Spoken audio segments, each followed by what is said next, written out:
All right, let me say this again. Fair use, fair use.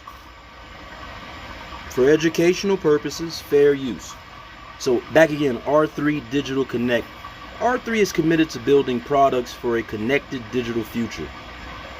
To advance market infrastructure, new digital systems and existing workflows need to interoperate and integrate. We believe that this is heterogeneous DLT landscape is the future of digital capital markets. Data trapped in network silos is slowing the movement of value and draining costs. 30% of annual revenue will be lost to inefficiencies from siloed data across networks, according to the IDC 2023. 60% of organizations will prioritize cybersecurity risks in third-party transactions by 2025. That's according to Parachute 2023. And 3.1 trillion data silos cost the global economy a whopping 3.1 trillion annually, IDC 2023. Interoperability is the center of advanced financial markets. Banks and financial institutions are increasingly leveraging DLT to increase liquidity, better manage risk, and reduce costs through process automation. We know that there are good solutions out there using Corda, and we can work with them. R3 is driving the adoption of best-in-class solutions and setting industry standards that progress and connect markets. Our interoperability effort is focused on ensuring that our networks can interoperate with whichever networks our clients require. And that's getting into the minutia, the weeds, but it's fascinating. All right, we believe that industry collaboration is just as important as innovation, that is. Interoperability is critically important. As leaders in the DLT space, R3 has consistently championed the importance of interoperability. We know that the future of the market hinges on our ability to build robust, production-ready solutions that work together effortlessly. Achieving this vision will require interoperability between an ecosystem of diverse DLTs having a range of characteristics, applications, and participants. Permissioned and permissionless protocols can and should work together with a range of assets and currencies coexisting on multiple different networks. Solutions that enable cross-ledger transactions are essential to realizing the opportunities of digital finance and the full utility of this technology. What does that entail? Unlocking value potential, compatibility across multiple DLT networks, consolidate operations for more precise controls, business service overlays, what else? Key product features, multi-network connectivity, reporting and analytics, monitor transactions across all connected networks, apply business workflow rules and other security measures. So that's getting into the weeds a little bit, but let's see. All right, company use case directory. That's going to be interesting. Let's check out some use cases.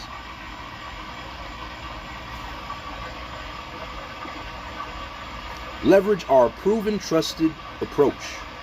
Corda is R3's leading open permissioned distributed platform with a proven track record of more than 60 live and in production use cases globally. Okay, 60. Corda enables tokenization with control, providing asset mobility, security, and privacy. Got digital assets, digital currencies, others, and payments. All right, let's see. R3 times IDEMIA, secure transactions. Let's see what they got. Advancing digital currency, online and offline payments. Excuse me. Can we click on? Okay. But, okay, advancing digital currency, online and offline payments. A collaboration between R3 and IST. As demand for digital currencies grows,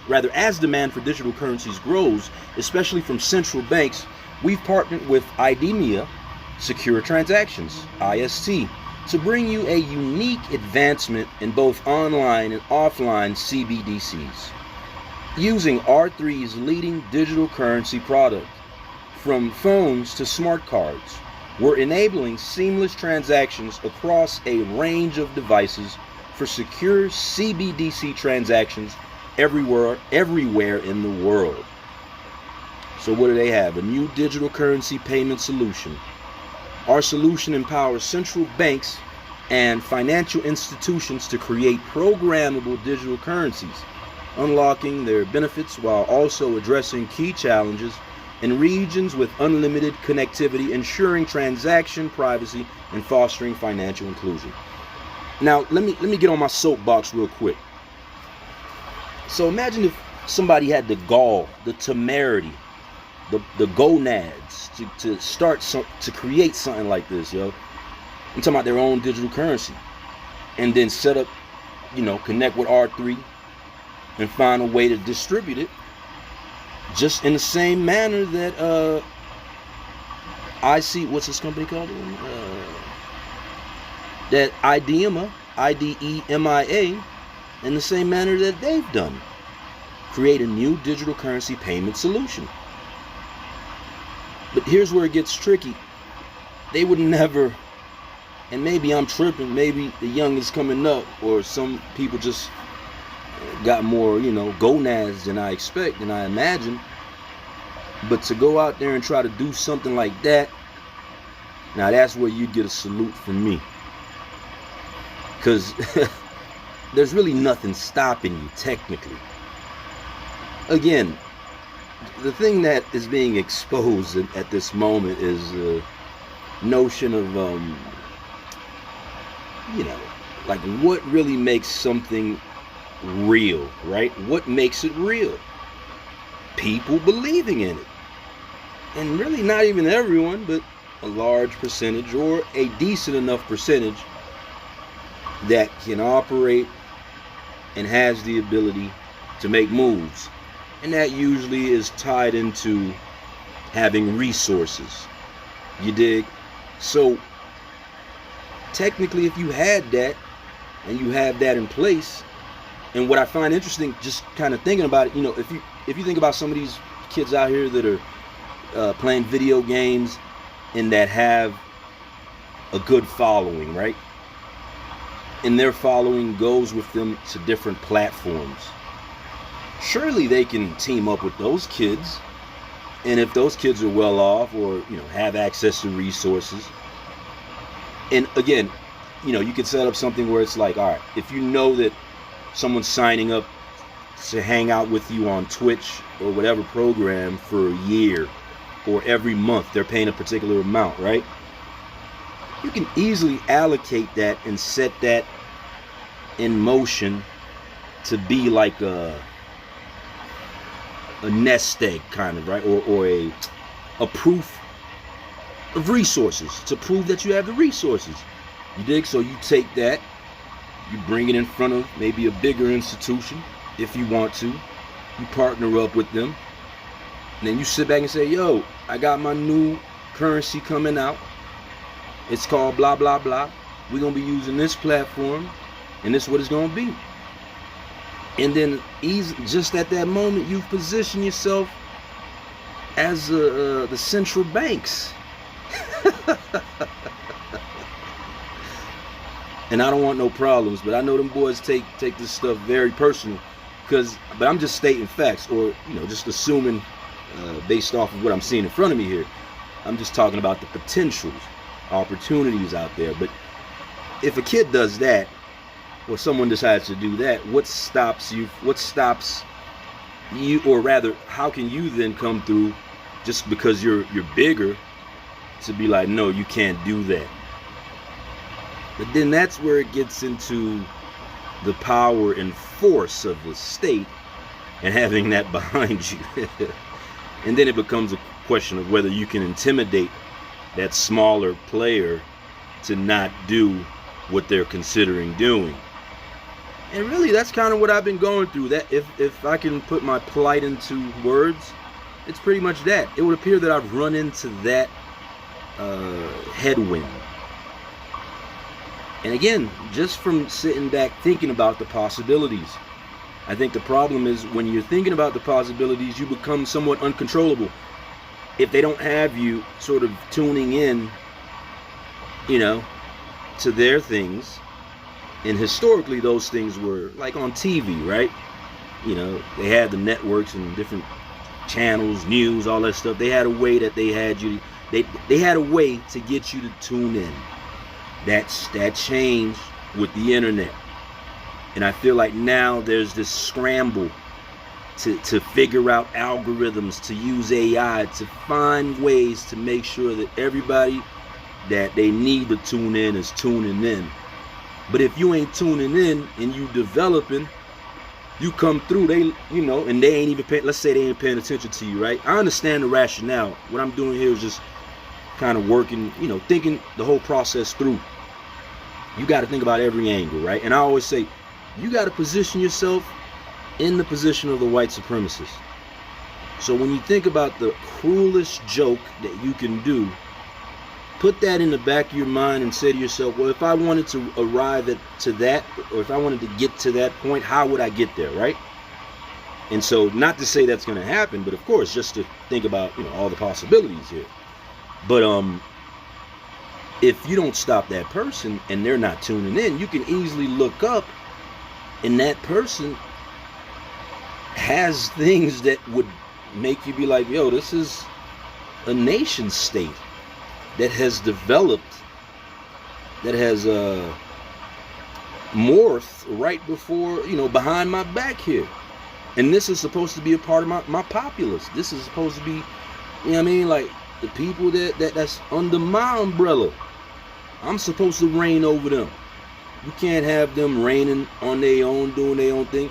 And then that gets into sovereignty, that gets into rights. It just gets tricky.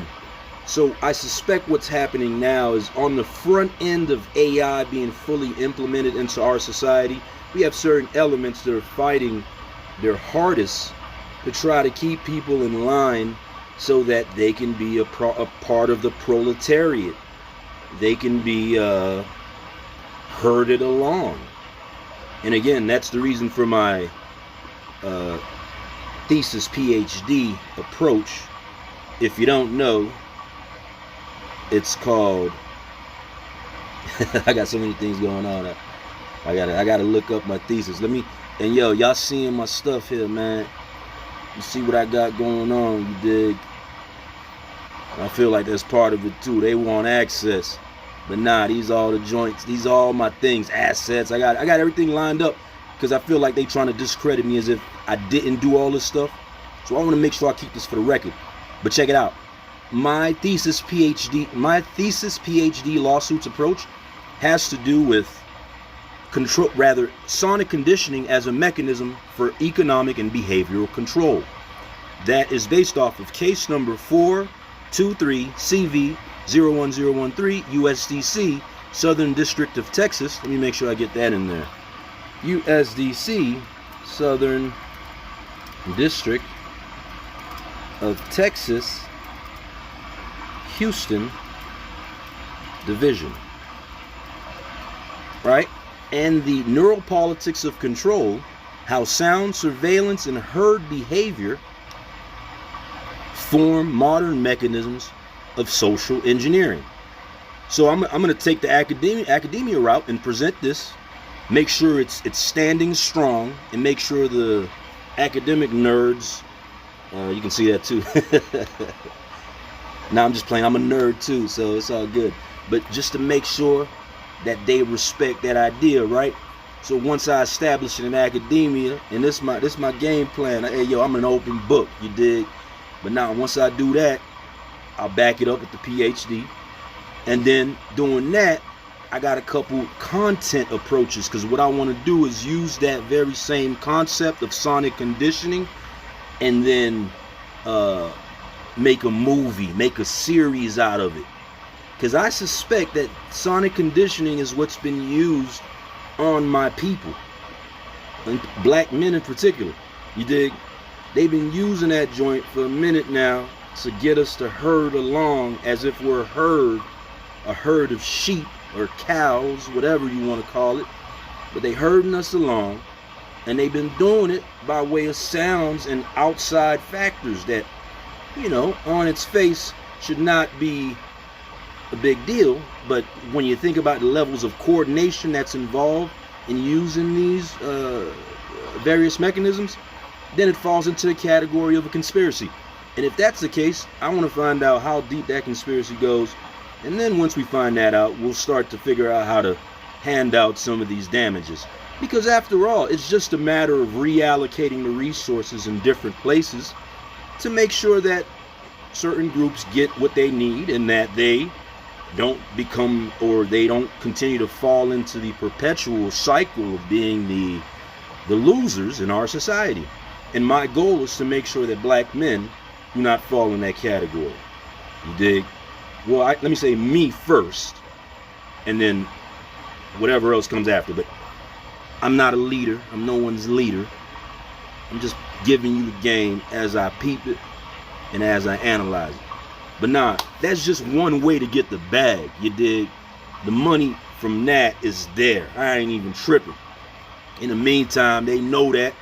So they done, you know, colluded, and here I am having a difficult time getting my funding up, getting my financing up. You dig? I ain't got it. So I gotta sit and wait and fortify. And I suspect they trying to make me sit and wait as long as possible. Excuse me. To frustrate those around me, you know, and make it seem as if, yo, this dude isn't actualizing the things that he's talking about. He's all talk.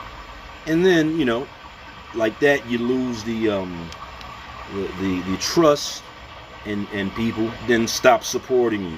Which, you know, it's okay. You got to understand that most people aren't going to support you anyways. But again, this will stand the testament of time. This will be here as proof, unless they delete my Facebook, my Instagrams, plural, my TikToks, plural, my LinkedIn's, plural, my Web3 spaces, plural, my DeFi spaces.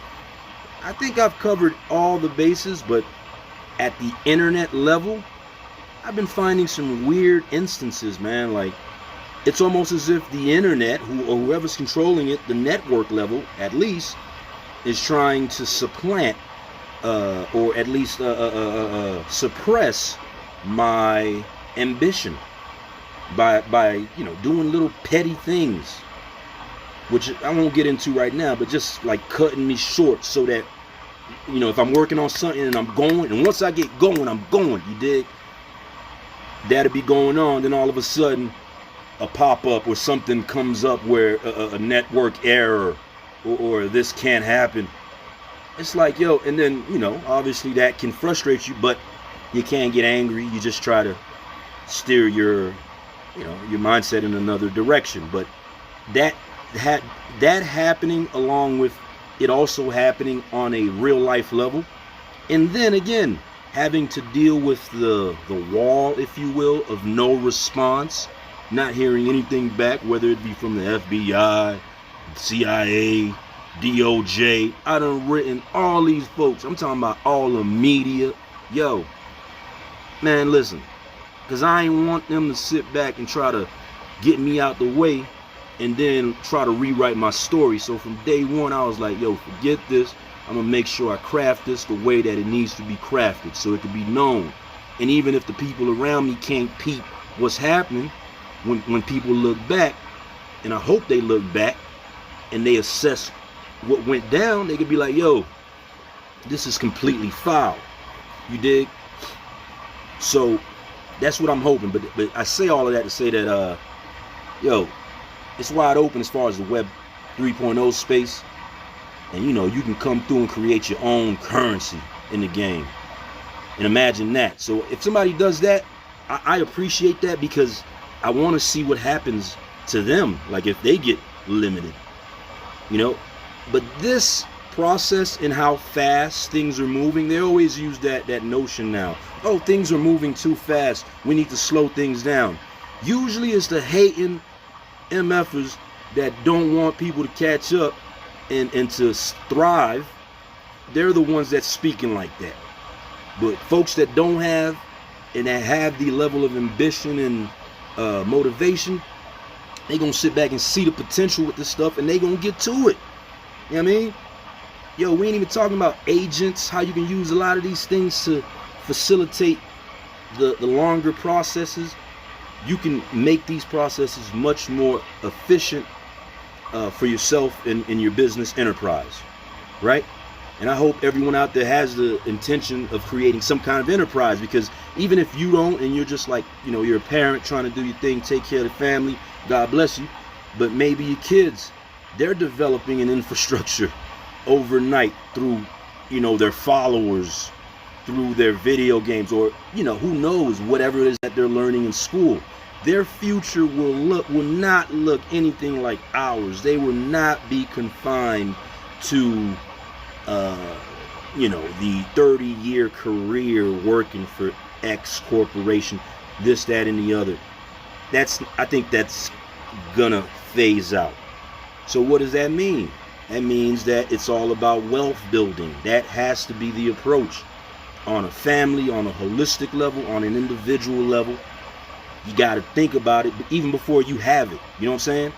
So whether it be creating the names of the entities, which happens when you think about like social media handles, you create the names.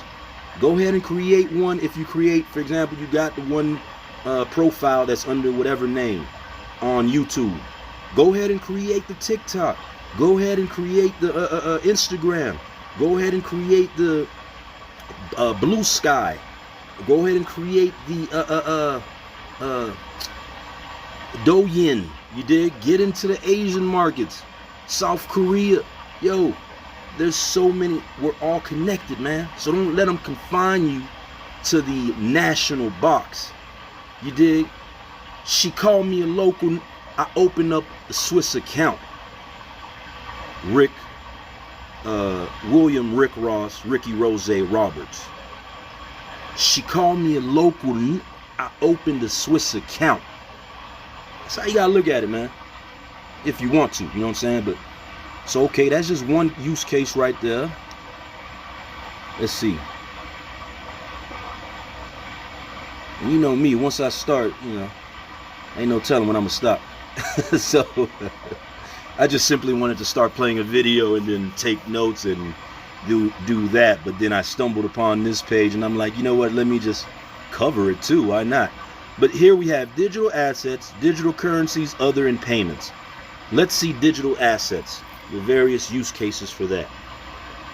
All right, use case directory, leverage our proven approach, yada, yada, yada. HQLA, redefining collateral mobility. 6-digit exchange, FINMA regulated digital asset exchange platform. So, hey, we see a platform here. Then we have MUFG, token issuance platform. We have digital MRV and tokenization platform, that's through ESG.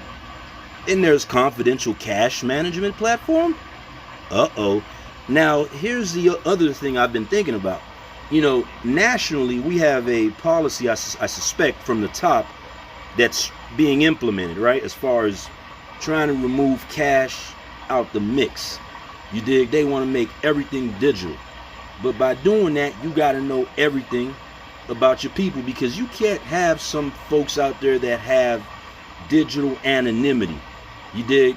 And especially in positions of power, because that's when you get into the, yo, this person's taking the money from here, putting it here, and hey, we don't even know where it's coming from, you dig?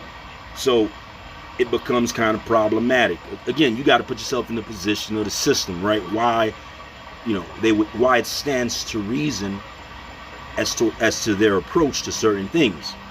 So it's fine. It's fascinating to see that there's a confidential cash management platform out here. This is InSmatch Global, something that maybe folks want to check out. I'm going to check them out.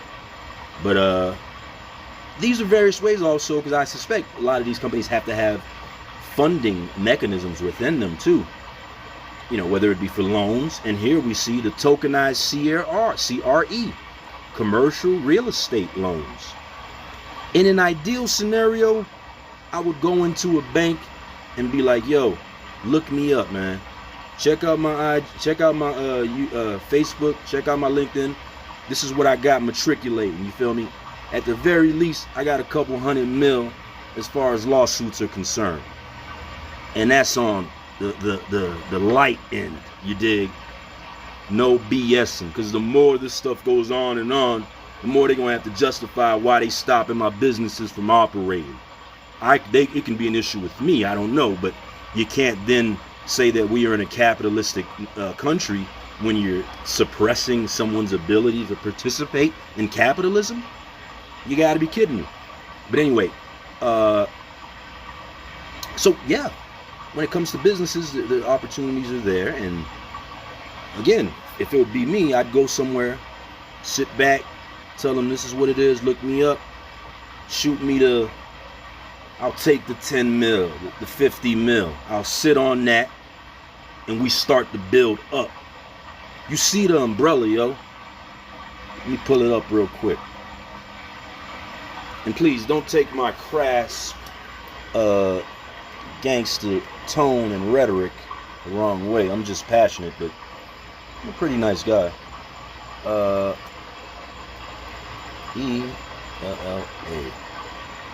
All right, let's see. Okay, so this is the umbrella, y'all. It's on my IG. I believe it's on my LinkedIn too. But yo, this is what it is. Pre-Crime Institute at the top. And that's a global think tank focused on cognitive sovereignty, okay? And you got Paragon Global Fund. That's where we get into participating in various international markets. And then you got the 5 divisions. And under those 5 divisions fall, number 1, technological innovation. Number 2, media and public awareness. Number 3, core intelligence and advocacy. Number 4, research and development. And of course, number 5, commercial. Then here we have these subsidiaries, as they are. There are many. Here's a few listed here. Wealth Media Group, Hip Hop Legal, Hip Hop Lawyers, Drone Watch TV, Point of View Films, Valuation Universe, and ASC Suppliers Clothing. That is Abundant Supply Clothing Company. So that's just on a basic surface level, but let's say 10 mil was allocated here. The assets that I have here alone are no joke, man. You feel me? And you know, folks might think whatever. Since we're here, screw it, man. I'll show you a little bit. But as it relates to Pre-Crime Institute, check this out. Pre-Crime Institute has, well, again, we'll talk about from an an intellectual standpoint. We have various white papers and, again, the whole thesis approach. But here's the interesting thing: as it deals with the thesis and the PhD, along with that, I've developed an app. It's called Sonic Sentinel, and this is trademark pending, but copywritten, of course. It's a sonic conditioning app. When you think about big data that can be developed from this, when you think about, let me zoom in, yo. I'm an open book, man. You feel me? I ain't got nothing to hide. You feel me? Factions from the other side would love to kill me. Spill 3/4 of my blood into the streets, let alone the heat. When loving this life, know the possible way to bugging my life. Hospital days respected with my man laid up. On the upside, he got his whole, on the uptown, he got his whole side sprayed up. I'm sorry, I do that every once in a while. Jay-Z, you know, Sean Carter. Okay, so form modern okay, so blueprint for simulating the cartography of my past. This again falls under the Pre-Crime Institute umbrella. Sonic Sentinel, the app. Sonic Sentinel, the NeuroSync Elite. These are things that are about 10 years down the line. But the reason why I also went ahead and created the IP what's it called, the mechanism that protects my biological signature and IP, is because I think I can cultivate that, use that at some point. You think about the neuro perspective of things, and being able to use data from that standpoint. So there's going to be a day where you can package your biological data in a manner in which you can sell it to people that, again, whatever it is about your life, maybe you're aging a little bit better than others, maybe, you know, the lack of sickness, disease, knock on wood, different things that you can package and create a product that has, man, beautiful implications. And again, you think about the potential. I mean, whether it be, so this is just the app, right? But there are various sub-products that come from the basic idea, the overall idea. NeuroSync Elite, for example, there's just so much that comes from it, and it's really too many to list. So you just sort of protect the IP on the front end, and then you try to stay healthy, and you think about, okay, well, if I get to a particular point and I got the money, then I can maybe do something like this. This is how I've been operating for about at least 5 years now. Then we got sonic conditioning and sports, all under the Pre-Crime Institute umbrella, because again, it's about neuro sovereignty. So neuro sovereignty started to make me think about the potential of a pre-crime environment, which this appears to be the direction that we're headed in as crime starts to dissipate. And again, thank Joe Biden, because the monies that were allocated for the during the pandemic, post-pandemic, and those funds, they went for the in large part in the hands of the state. Literally the states use that money to help create this infrastructure that is the surveillance state, right? And with that, again, for them, the easiest way to turn that into money is to capitalize on that prison industrial complex, just like they did back in the day. So it's funny how history repeats itself. But what Biden did, he did it back in the 80s, and he did it during his last term. God bless, God forgive him.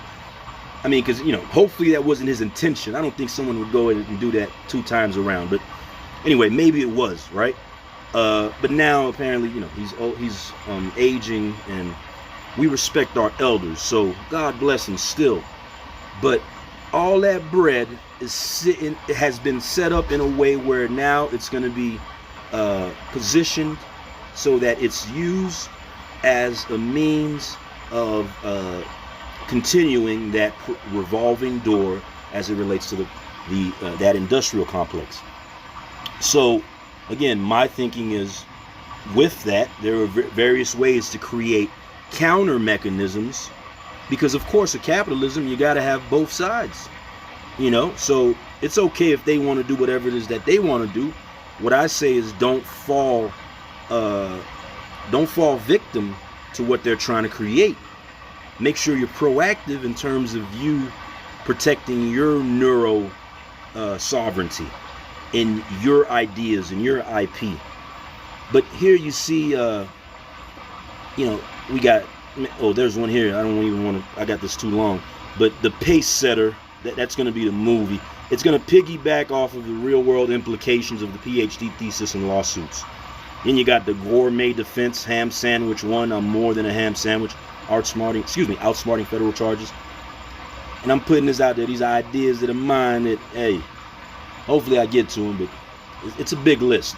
So digital asset-backed securities are connected to globaldigitalwallets.com. That's one of my digital assets that I have out there. But as it relates specifically to Pre-Crime Institute, again, the white papers, the forensic workstation, Cellbrite mobile synchronization. This process alone stops police ability to, number one, lie about you driving over the limit, lie about your GPS location data, a lot of this stuff they have to go to third parties to get. But doing a little bit of research years ago, I found out that this is a product that can help you do it on your own as a citizen. So I acquired the product. And I mean, I've been cut off from, dealing with people. And maybe it's part of it is because I don't have the time, but I could easily present this to an attorney out there, and then we can model a defense package or plan that allows every client that comes in front of them that gets a citation or ticket to now be able to at least provide a defense as to how the police might be lying or, might be erring in their stopping tactics, the tactics they use to stop individuals. And that particular client wasn't supposed to be stopped. Then you got literal products, the retrospective psychoanalysis, it's copywritten, suspect AI, an AI sketch artist, innovative deception detection methodology, and Veriscope device. We're talking about, and this is patent pending, but this is essentially a mechanism that now stops people from being able to lie on the stand. I'm gonna let that soak in, and repeat it one more time. The innovative deception detection methodology and Veriscope device patent of mine, which patent pending, is a mechanism that will now be able to stop people from lying when they're going to go on a stand in a courtroom. With the help of an AI, a large language model, I developed this. So I don't know if the system's ready for that, but I suspect because of these kinds of things in my approach that now, again, these subtle cues and nudges are operating just on it appears on the level of just trying to slow me up, man. Just trying to, remove my swag, remove my pride, if there was any. Because, I developed this stuff, and it's whatever, man. I develop it, put it away. Develop, put away, develop. That's been the story of my life. My mom taught me a long time ago. That's how you got to approach life. Just approach avoid the pitfalls. You got to keep on setting up your scenario to try to so that it can be that way. So that you don't step into the pitfalls. You dig? She used a different word, but that's another conversation for another time. And then here, of course, because I'm going through organized harassment, I developed a document release and whistleblower protection service idea.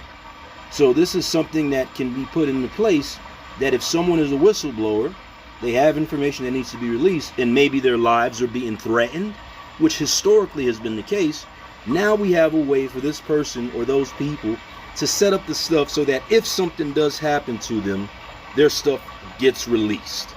We ain't playing that game no more, because it's too many. Meow.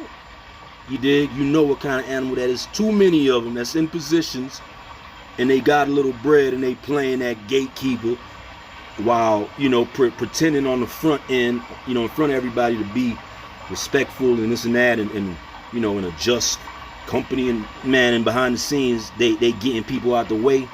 Nah, man. You dig? So that's mine. But listen, I always say, man, with different ideas of people all over the world, if you're looking at this and you're interested, shoot, take the lead, create your own, man. I ain't tripping. One idea that doesn't go through is not the end of the world. But yeah, so these just fall under the Pre-Crime Institute umbrella. So let's say I had the 20 mil, right? 20 mil. Is this it? Nah, that ain't it. Is this it? No, that ain't it. I'm tripping. Let me see. And again, we just compartmentalize everything.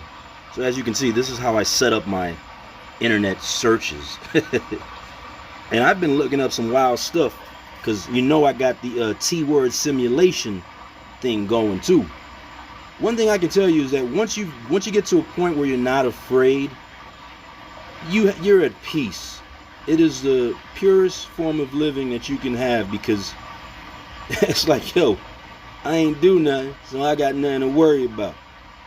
But again, society, I don't think society is set to function in a way, especially for black men, to be at ease. If black men are at ease, then there's something wrong with society. This is what I suspect they think. But we have to change the paradigm. There's a new paradigm ahead.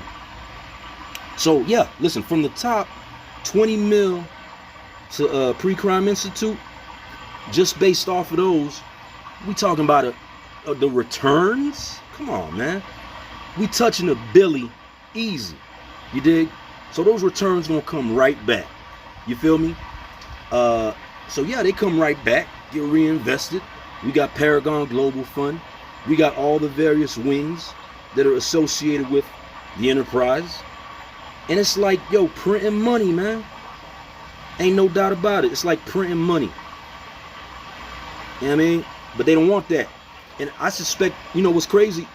Being at this point, I realize, yo, I think they have it set up where they would rather have it through gatekeepers, especially in the black community.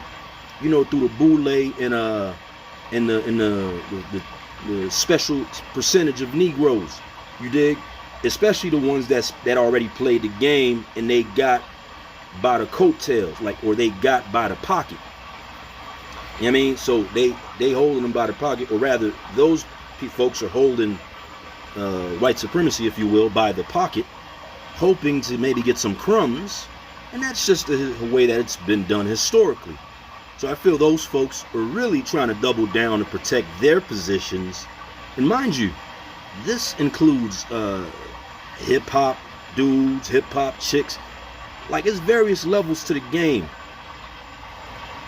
I just had a reflection a couple days ago, and I was reflecting a couple days ago, and I'm like, yo, it appears that the way that they've set it up, they've put the black folks in positions of power to make sure that they are controllable, and then they can then disseminate the message to the rank and file, day-to-day 9-to-5 black people and other poor people too. That's where, you know, maybe even white folks can fall into there if they don't have the resources. So it's not a racial thing, just to be clear. You know, black folks never made it about race. This is something that's embedded in the history of this country. You get it?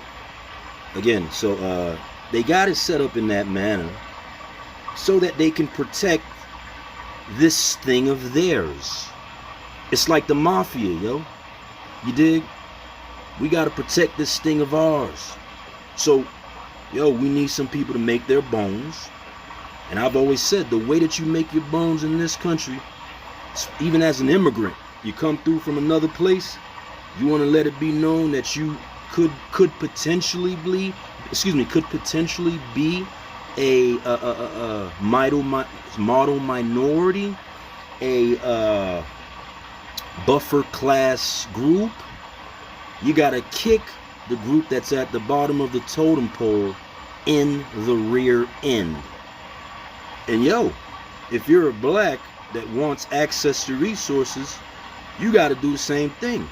Kick the poor blacks in the rear end, or kick the poor people in general in the rear end. So, you know, it is what it is. But again, we're just proactive. We're trying to get past all this stuff. Let me get off my soapbox. But like I said, yo, I go into a bank, get that like 50 mil. Yo, we Billy plus, you dig? And it's non-stop, yo. With AI, come on, man. You can't lose. Look, you can even, like, what I've been doing is creating scenarios, use cases, just to show, like, with different ideas, what would make them fail. Because I need that. You got to have that kind of perspective. So what would make this idea fail? You run through all of that, and then you say to yourself, well, how do I fix those things? You fix those things even before you even begin to do those things. Even before you fully put it into practice. You've already played the game. So how you gonna lose? Anyway, All right, we got digital central securities depository, smart bonds. That's dope. All right. Now that's the digital assets, digital currencies. Let's see.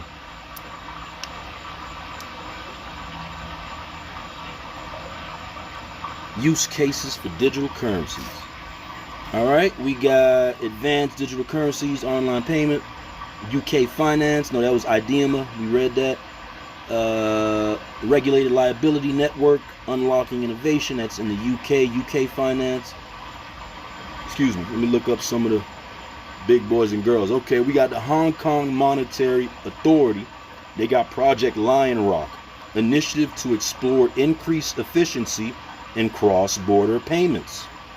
There you go.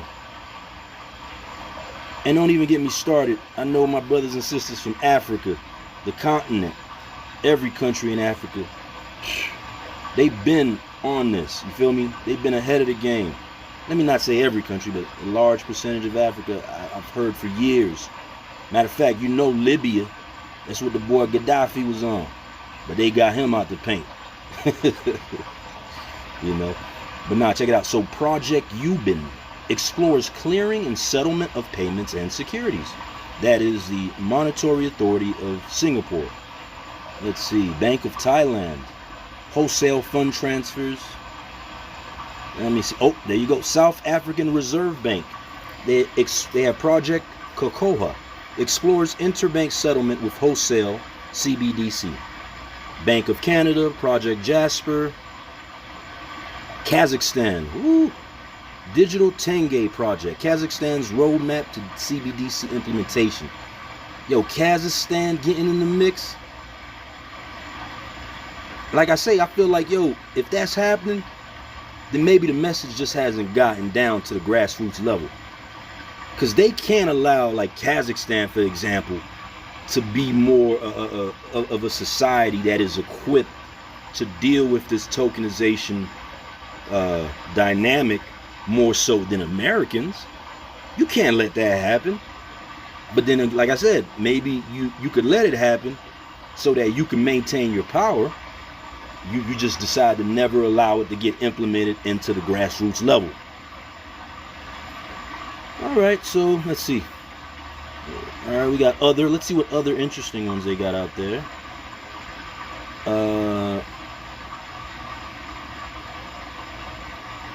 All right, we have Grow Inc. They have Asset Lifecycle and Data Management Platform.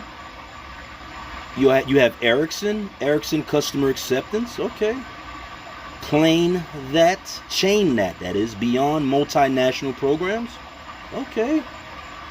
Digital trading settlement and ownership solution for physical and precious metals. And then, of course, SaaS platform for post-trade processing. Again, there are so many different micro areas for businesses to develop, micro niches. It might not be the big, institutional project that's going to change the game and do this and that. You just find your space. And why is it, what would be the problem with one group deciding, hey, they're going to put their investment into this particular project or idea and then go with that? There's nothing wrong with that. So, all right, let's see. Payments, last but not least. All right, well, IDEMA, we already went through that. But now, this is the company. Let's see the About Us. Industry recognition, use case, our customers. All right, About Us. We're committed to processing and connecting financial markets. Of course. Let's see. This story so far. Okay, this is interesting. So back in 2014, this is the Bank Consortium. R3 started a collective of 9 banks committed to leveraging DLT. The bank participation quickly grew from 9 to 60. So again, let's say black folks had a plethora of banks out there. You dig? They could have decided to take this approach and be on the cutting edge in terms of taking over this game right here. But like I say, the institutional big boys, they want a little piece of everything. But you know, listen, you can't operate a mafia. Like the mafia, even though when it was around, it's still around. Maybe now it's just completely corporate or political. But yo, you can't get it. You can't be greedy. Even the mob realized this. You know what I'm saying? They decided to get their few rackets. Those rackets were very lucrative. And those rackets didn't make a big stink. You know, it wasn't as if they were like out in front. Obviously, you got the Vegas scenario with Rothstein, but that's an exception. But even the mafia realized that they had to approach their Cosa Nostra, that thing of theirs, in a very humble manner. I just feel like what's happening to a certain extent now is mafia-esque in the sense that it wants a piece of everything, and it's very harsh in terms of how it keeps people out of participation. Anyway, okay, elevated to innovative product firm 2015, quarter 2016, 120 million. Series A was led by 40 global institutions, largest ever US dollar investment for DLT at the time, 2017. 2020, largest, that is, permissioned DLT ecosystem.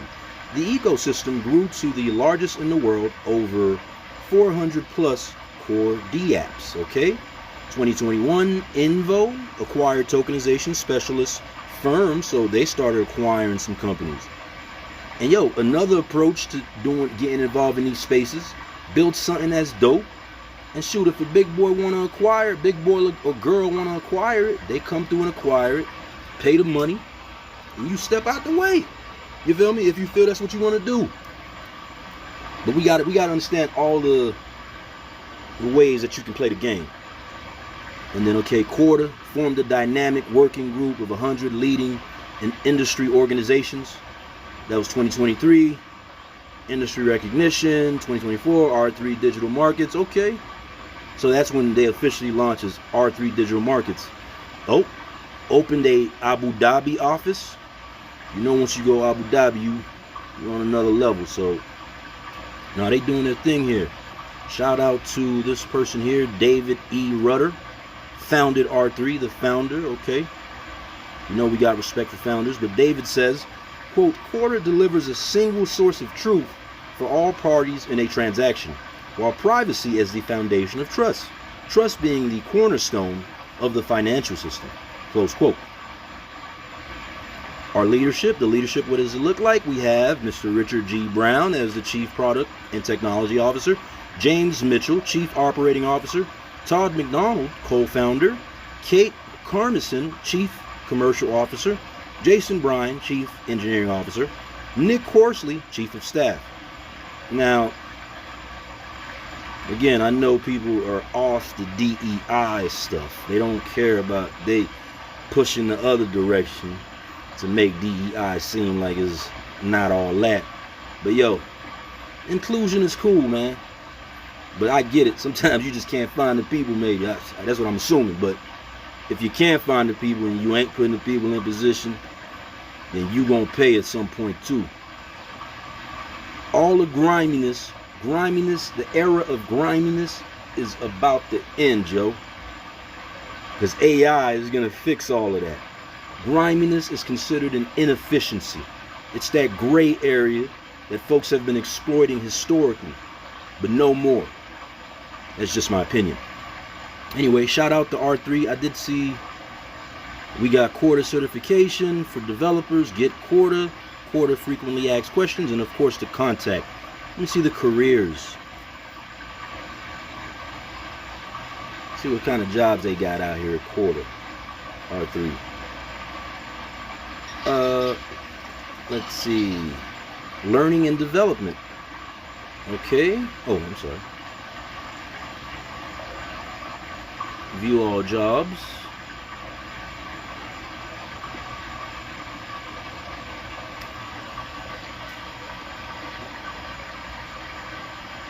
Latest job opportunities. Open roles across our global offices. Oh, they got an internship in London, professional service sales.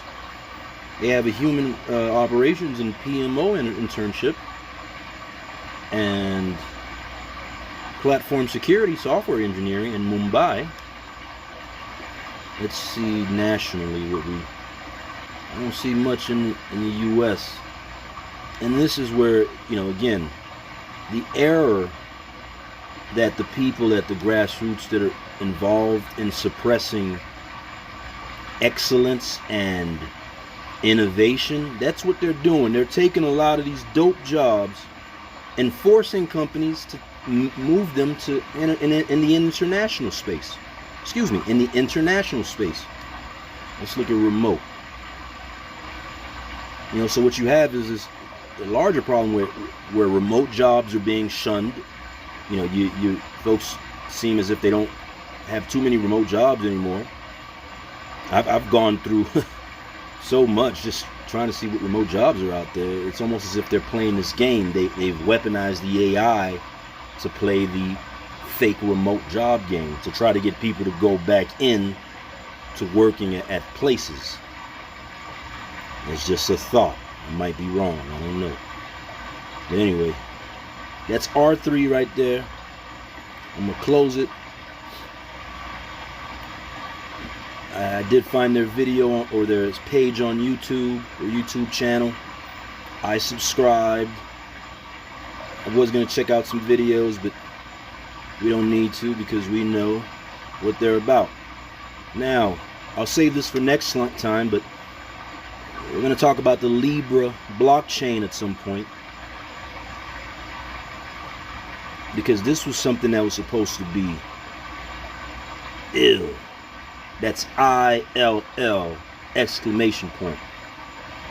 Dope. DOPE exclamation point. But I think it didn't make it to the, you know, past this first stage, aside from the paper and the concept. I believe the proof of concept is there though. And then we have Strike. This is a platform that I also learned about. And with Strike, it allows you to use Bitcoin.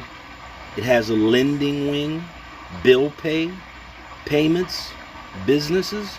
So world-class Bitcoin infrastructure, one simple integration. Integrate Strike's world-class Bitcoin and Lightning capabilities into your business with the Strike API. Simple, powerful, secure, scalable. The Strike API enables fast, low-cost, interoperable transactions through the Bitcoin and Lightning networks. Okay? So yeah, man. It's another niche right here. Alright, let's see. But now let me get into the heart of the matter. Where's it at? Shout out to Billy Idol. Make sure I mute that. I was listening to some Billy Idol before I got on here. Eyes Without a Face. But wait. There's more. I think I got it open in another window actually. Yep. So let's get to it.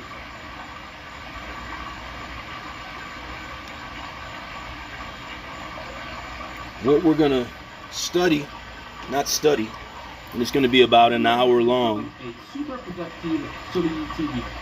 If you're interested and you don't have the time or you don't want to go through my gateway,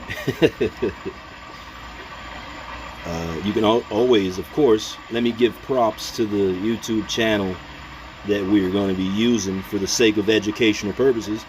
I'm going to subscribe. These folks are called Eat the Blocks. EATTHEBLOCKS.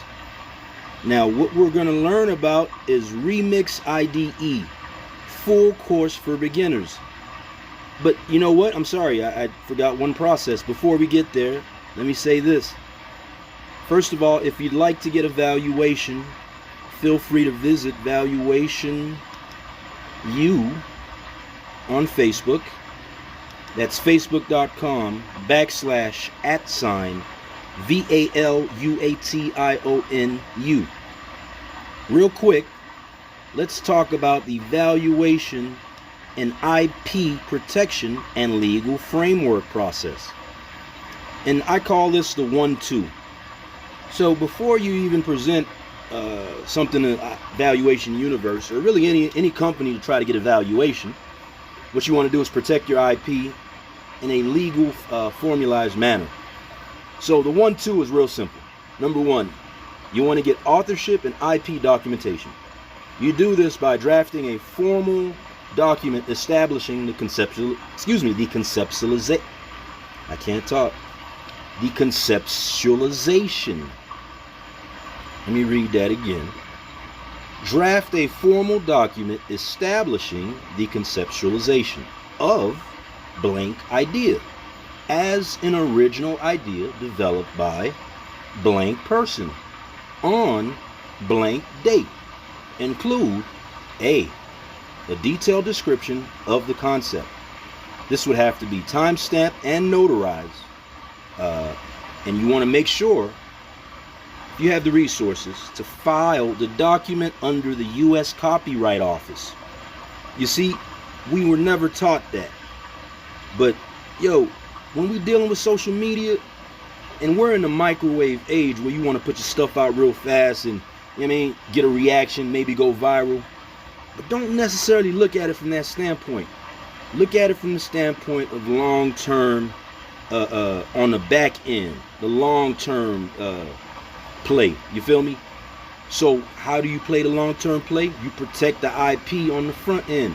You take some time. Let's say it's a video you've made, or a drawing, or a story you've written. You get the copyright on that, right? Let's say once you get your copyright, it's protected and it's yours. Then you put it out there.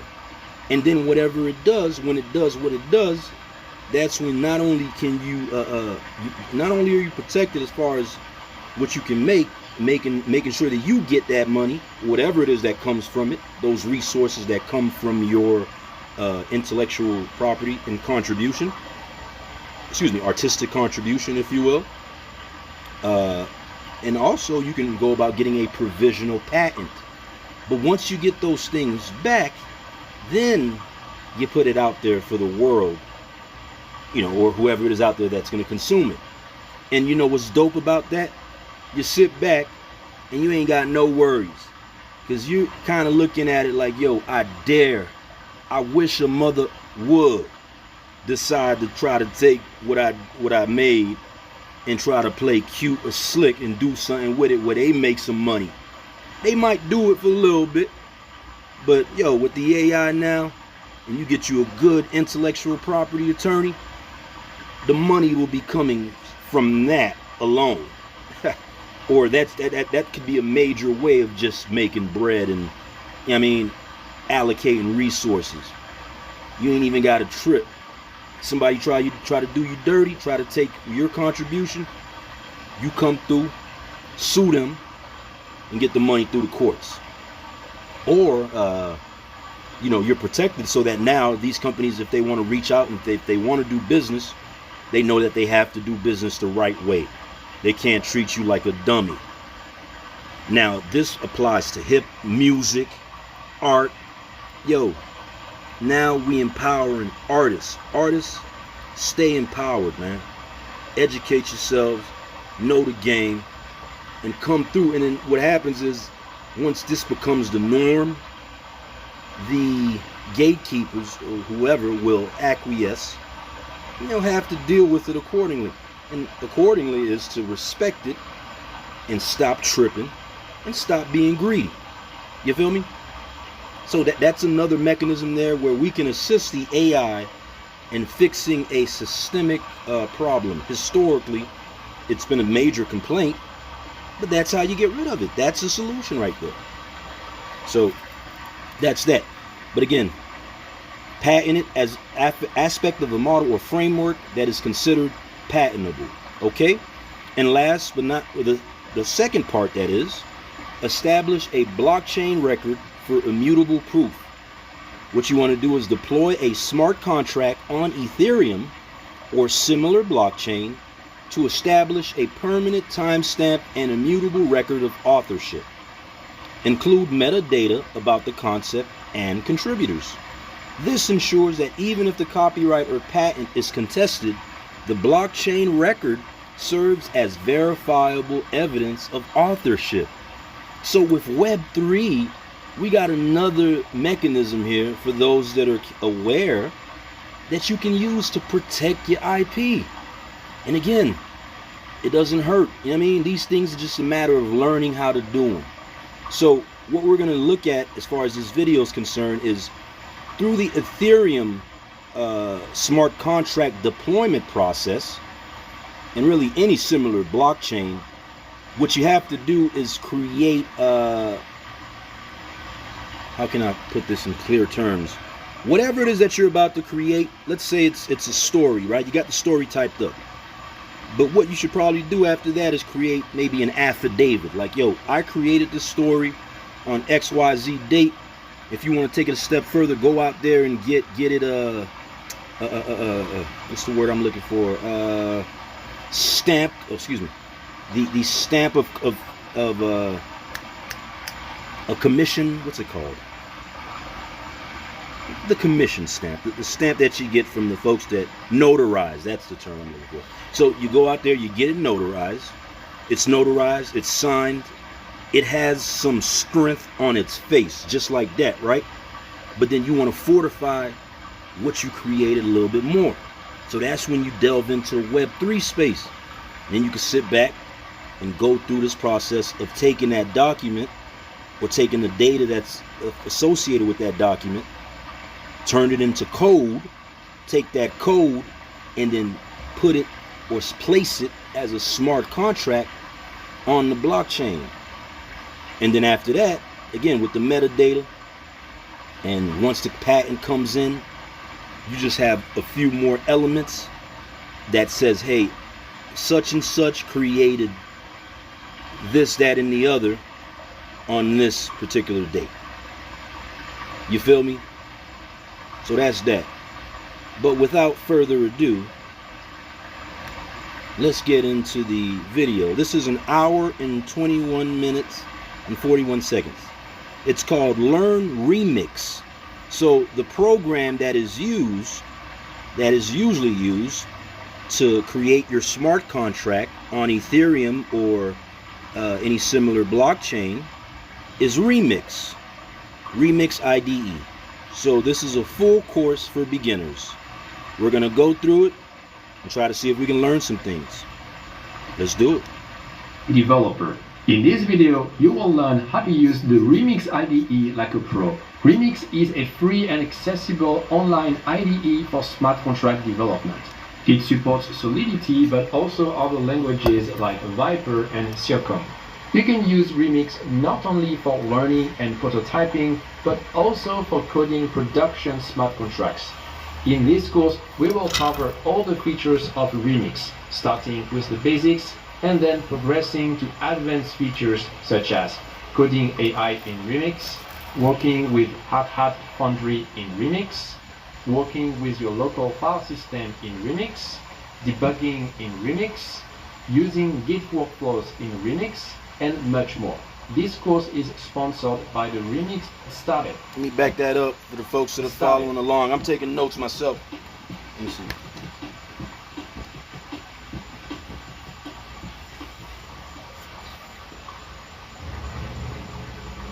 This game, you're not ready for it. Skip. In this video, I will introduce, starting with the basics. And you see how there's little subtle cues even when it comes to commercials?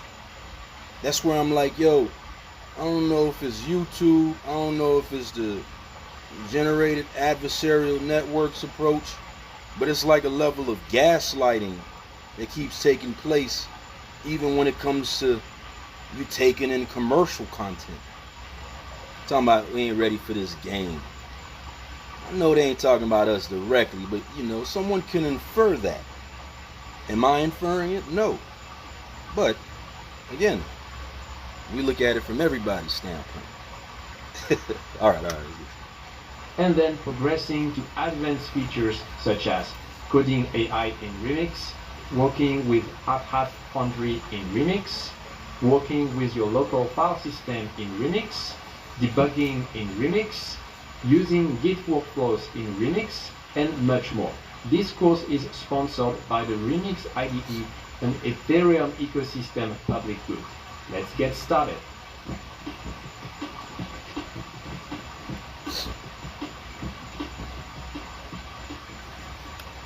In this video, I will introduce the interface of Remix. Let's start with a high-level overview of the UI. On the left side, we have the icon panel. Next to the icon panel, you have the side panel, which changes depending on the icon selected. Remix is a tool composed of many modules or plugins. Most are made by the Remix team, but some are made by others.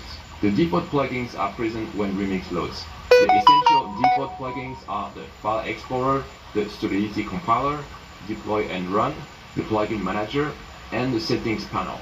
On the top part, you have the main panel with open tabs. In the main panel, you can see the active file. But when you load Remix for the first time, you will see the home page in a tab in the main panel. And below you have the terminal. The terminal can show you the results of your interactions with the blockchain. And you can also use the terminal to issue some comments. You can adjust the size of the text in the code editor with these two buttons. And for all side panel plugins, except the File Explorer, if you click on this icon, it's going to move the whole sidebar to the other side. At the bottom of Remix is the status bar and the AI assistant. Next, let's explore in more details the Home tab. The Home tab is what will be opened by default when you first open Remix. After you open a file, you can get back to the Home tab by clicking here. In the Home tab, you can change the language of Remix with this drop-down. Here you can see the recent announcements of the Remix team in the features section, including a new main panel plugin that is a list of curated videos. Below you can see a list of feature plugins. Here you can search the documentation of Remix. Here you can quickly start a new project by using some templates. Here you can open a recent workspace. And here you can have a few menus to create a new file or open existing ones. Next, I'm going to explain the Template Explorer. A template is a boilerplate to quickly start a new project. You have templates for ERC20, ERC721, and many other use cases. There are even templates that just contain scripts and no smart contracts. To access the Template Explorer, first go to the File Explorer and click the hamburger menu. Then create a workspace, and on the right you will see the Template Explorer. You can filter templates by category. You can search templates by name. And you can scroll down to see the list of templates. For each template, you can either use them in a brand new project by clicking here, or you can use them in your current project by clicking here. If you want to start from scratch, you can choose the blank template. If you want to start with some basic Solidity files and scripts, pick the basic template. If you scroll down, you will see a list of ERC20 templates. You have a basic ERC20 template, and you also have more customized ERC20 with mintable function, burnable, and different combinations. And you can keep exploring. There are many other templates available. After you have loaded a Solidity contract and then compile it in the Solidity compiler, you will want to deploy it to a blockchain in the Deploy and Run plugin. At the top of Deploy and Run is the environment where you choose the provider. Providers are how you connect to the blockchain. There are many blockchains you can connect to, like mainnet, testnet, or local development blockchain. And there are also many ways to connect to these blockchains, like MetaMask wallet or blockchain API. So let's explore the different options. For that, let's go to Deploy and Run, click on the environment drop-down, and you will see a list of providers. If you want to configure the list, click on this button. This is the list of all the available providers. The providers that appear in the drop-down have a check mark. To add or remove a provider, just click on it. For example, if you add a Sequoia provider, when you open the environment drop-down again, you will see it. More about the Deploy and Run in another video. Next, I'm going to show you how to see the tutorials of Remix. Go to the Plugin Manager, search for Learn If, activate the plugin, and you will see a new menu in Remix. Click on it and you will see a list of all the tutorials. For each tutorial, you can expand it to see the full description. To follow a tutorial, click on this icon. You will see the list of lessons for this tutorial. To open a lesson, click here. And now you just have to follow the instructions. You can also access a selection of video tutorials. For this, go to the Plugin Manager and search for Remix Guides. Activate it, and you should see a new tab open. And if you go to this tab, you will see a list of video tutorials. Atera is the IT painkiller. Remote monitoring and management, remote access, help desk and ticketing. You know what? Automations, I'm gonna let the patching, commercial software ride. deployment, scripting. And the amazing thing is that it does all this while still being easy to use. It's magical. Just this clean, intuitive UI where everything is where it's supposed to be and does what it's meant to do. Sorry, I get emotional. Not to mention, with predictive alerts, you solve real IT issues before they become IT problems. I'm sorry, I can't hear you over the sound of how awesome I am at fixing your computer. And with advanced reporting and analytics, management can finally understand why I'm the real MVP.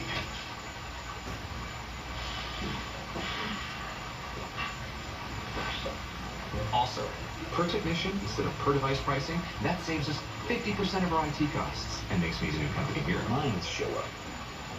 Real heroes wear headsets. And you well, maybe you're not buying this, and that's fine, because you don't have to buy anything. You can try it out right now for free. Setup is a breeze.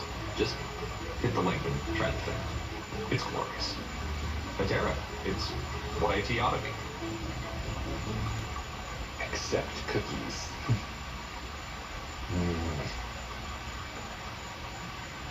Cookies accepted.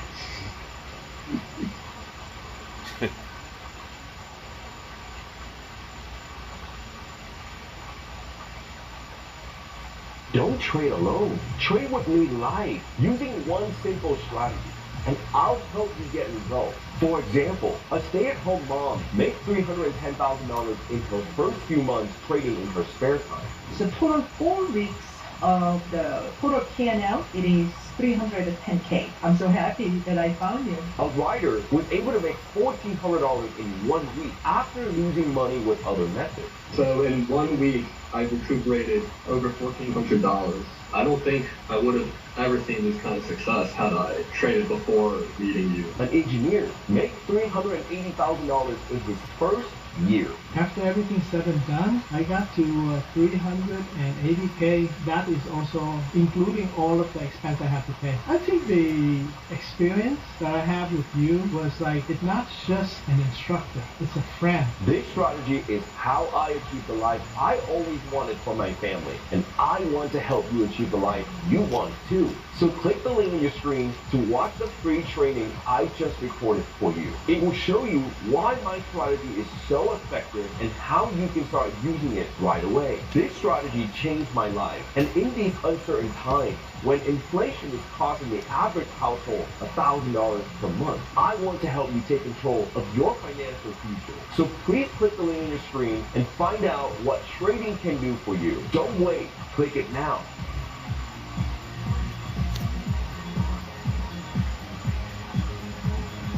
Now, let me say this real quick. If someone's watching this and they see this commercial and decide to act and get this service, do I deserve some sort of recognition for facilitating that contractual relationship? I'm just putting that out there. But we're talking from a 3 and 4D, third and fourth dimensional standpoint, right?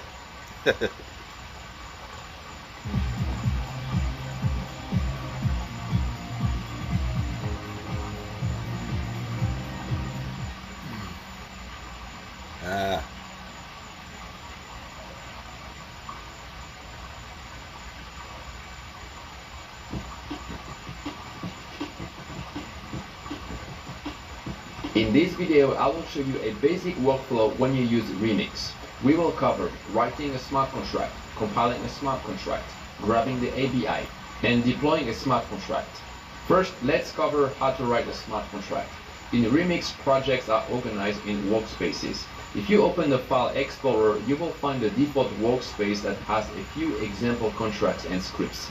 If you just want to do a quick task, you can use this workspace. To create a new workspace, click on this icon. You can either create a blank workspace or start from a template. Let's choose the template option. This is the template explorer where you can see a list of templates to choose from. Let's choose the basic template. Now you can see the templates folders and files. The smart contracts are in the contracts folder, and if you open this folder you will see a couple of example smart contracts like the storage smart contract. This is a basic smart contract to store and retrieve a value. We will use this one for this tutorial. Next we are going to compile this smart contract. Click on the compiler tab. This will take you to the compiler menu. Make sure you have selected the proper Solidity version. Then click on the compile button. You can also trigger the compilation with a keyboard shortcut or by clicking on this button. The compilation was successful, as you can see with this icon. Now let's introduce some errors. Let's compile again, and now you can see the error icon. If you scroll down, you will see the error message. Let's fix our error. And now if you compile again, the compilation is successful. Besides errors, it's also possible to have warnings. Warnings are improved testable, as you can see with this icon. Compile this smart contract. Choose from. Let's choose the basic template. Now you can see the templates folders and files. The smart contracts are in the contracts folder, and if you open this folder you will see a couple of example smart contracts like the storage smart contract. This is a basic smart contract to store and retrieve a value. We will use this one for this tutorial. Next we are going to compile this smart contract. Click. Now here's the thing. You might want to learn about coding. I'll just put that out there if you're not aware, but you gotta learn how to code a little bit, or at the very least know how to use AIs that can code, and then make sure you double and triple check your work. But that's what they're doing here. These are codes that are written within this smart contract. It just means directions, literal directions for everything that you want your smart contract to encompass. So as you can see, it's saying retrieve, public view, return value of number. It's like a literal blueprint. Like, let's say you had a blueprint. This is a blueprint to a blueprint, because what it does, it's almost as if it's telling or creating the blueprint by way of giving directions to what is inside the blueprint, if that makes any sense. Because the blueprint is lines, right? So this blueprint of a blueprint, it's saying, well, this one line here that's this length should connect to this part here. Next you have another line that goes here, and as it gives those directions, those lines start to connect, and then it provides your blueprint. But this concept, this idea, coding if you will, is like a blueprint of a blueprint. Click on the compiler tab. This will take you to the compiler menu. Make sure you have selected the proper Solidity version. Then click on the compile button. You can also trigger the compilation with a keyboard shortcut or by clicking on this button. The compilation was successful, as you can see with this icon. Now let's introduce some errors. Let's compile again, and now you can see the error icon. If you scroll down, you will see the error message. Let's fix our error. And now if we compile again, the compilation is successful. Besides errors, it's also possible to have warnings. Warnings are improvements that are suggested but not compulsory. Let's go to our code, and we are going to introduce a non-critical error. Now back to our compiler menu, let's make sure we don't hide warnings. Let's compile again, and now if we scroll down, we will see the warning message. Last thing about compilation. If you scroll up, you will see an option to activate auto-compile. With this feature, your smart contract will be compiled automatically after every change. No need to recompile manually. This is highly recommended. It will make your life easier. Next, I will show you how to grab the ABI. The ABI allows you to interact with your smart contract from outside the blockchain. For example, if you use a Web3 library like Ethers.js or Web3.js, you will need the ABI of your smart contracts. Technically, the ABI is a JSON document that describes the interface of your smart contract, and it's created by the Solidity compiler every time you compile your smart contract. To get the ABI, click on the compile button, then click on the ABI button. It will copy the ABI to your clipboard, and after you can paste it anywhere you want, like in your code editor. Next, I will show you how to deploy your smart contract. To deploy a smart contract, go to the Deploy and Run tab. Before deployment, you need to choose the environment. The Remix VM is a local development blockchain. This blockchain runs only on your laptop in your web browser. This is ideal for testing and development. The top option is the latest version of Ethereum. In most cases, this is what you want. If you need to target older versions of Ethereum, you can choose one of the other options for Remix VM. Once you have picked the environment, it's time to deploy. To deploy, you have to click on the Deploy button. After, you should see your smart contract if you scroll down. You can see the address of the smart contract, and you can also see different buttons for each external function. For example, let's call the store function to update the value of our variable. And after, let's call the retrieve function to read the updated value. I just demonstrated how to deploy to a local development blockchain. But it's also possible to deploy to a public network such as mainnet or a public testnet. I'm going to show you how to do this. There are different ways to do this with Remix, but one of the fastest ways is to use a browser wallet like MetaMask. I have already installed MetaMask. On MetaMask, I have... Now that's something I want to make note of. You want to get you a MetaMask wallet. You can see the address of the smart contract, and you can also see different buttons for each external function. For example, let's call the store function to update the value of our variable. And after, let's call the retrieve function to read the updated value. I just demonstrated how to deploy to a local development blockchain. But it's also possible to deploy to a public network such as mainnet or a public testnet. I'm going to show you how to do this. There are different ways to do this with Remix, but one of the fastest ways is to use... There you go, right there, MetaMask. Look it up and figure out how to implement it. That's all I can say.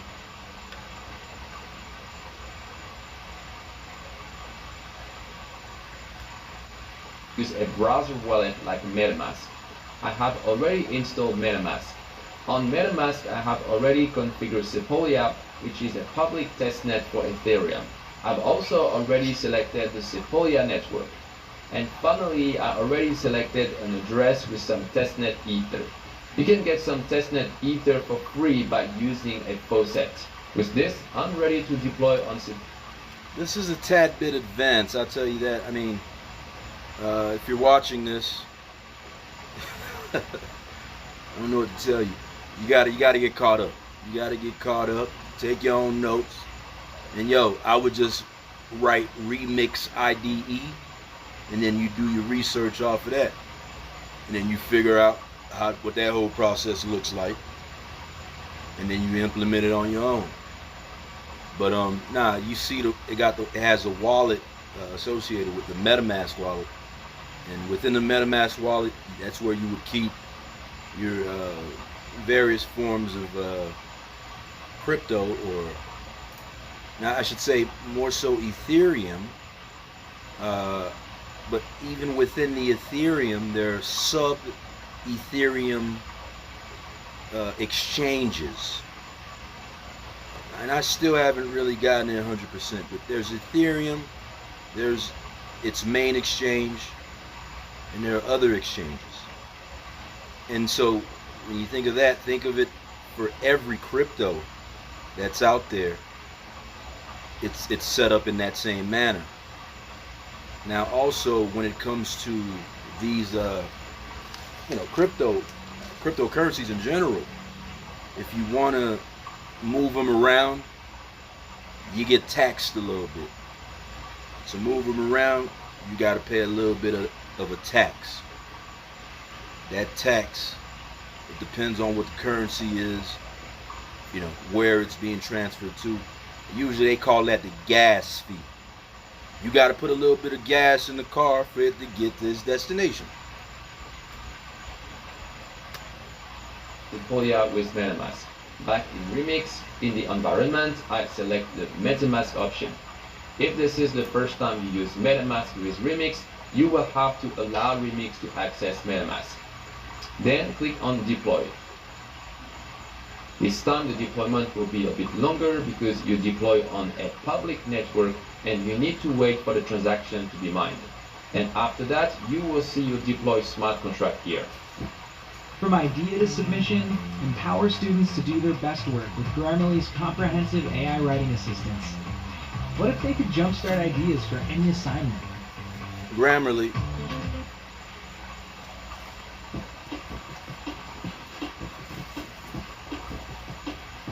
In this video, I will show you how to use the code editor of Remix. So we are going to start with a high-level overview. The code editor of Remix is based on the Monaco editor also used in VS Code.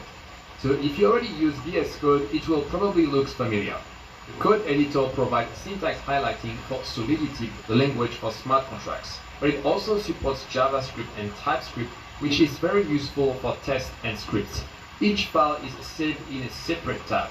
If there are too many tabs, you can scroll horizontally to see the hidden tabs.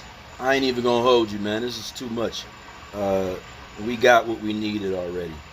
You just want to create a contract. Once you create the contract, you can then save it as a JSON document.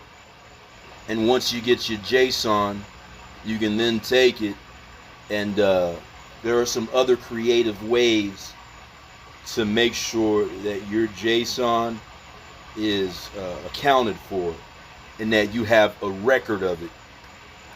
One creative way that I thought of and I've been using is to take the JSON and turn it into a QR code or a screenshot, QR code, what have you.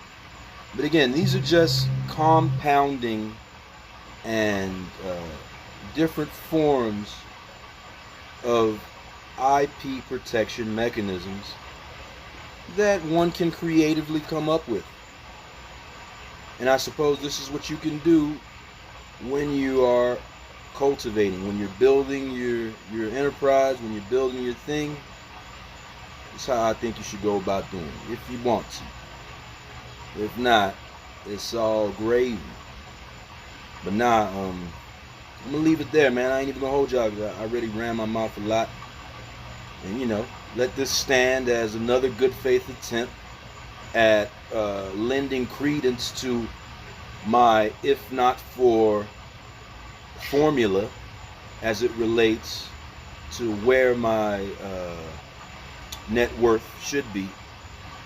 This is also a patented and trademark or patent pending, trademark pending as well concept, but it relates to where I should be at technically if not for the organized harassment apparatus per case number 423 CV 01013 USDC Southern District of Texas Houston Division. If it wasn't for all the methods that they've employed, everything from controlled schizophrenia to gaslighting, I mean, you name it, resource deprivation, all of these factors collectively, if you were to remove them, where would I be at monetarily? There's a way to get there. So let this serve as an example once again. But right now we are digital asset-backed securities, one of the many concepts, ventures, ideas, businesses that is under the Pre-Crime Institute / H. Vanderbilt Alexander umbrella, doing it live from Miami. You dig? Yo, if they don't believe, it's all good. They gonna believe. Make sure they believe. Make sure that you got indisputable evidence. You know what I mean? Make sure you got all your dots on top of your I's and all your T's crossed. Whatever the saying is. But nah, just do what you gotta do to protect yourself and protect your work, man. But we gonna get to it. I'll see you soon, alright? Peace. Gia.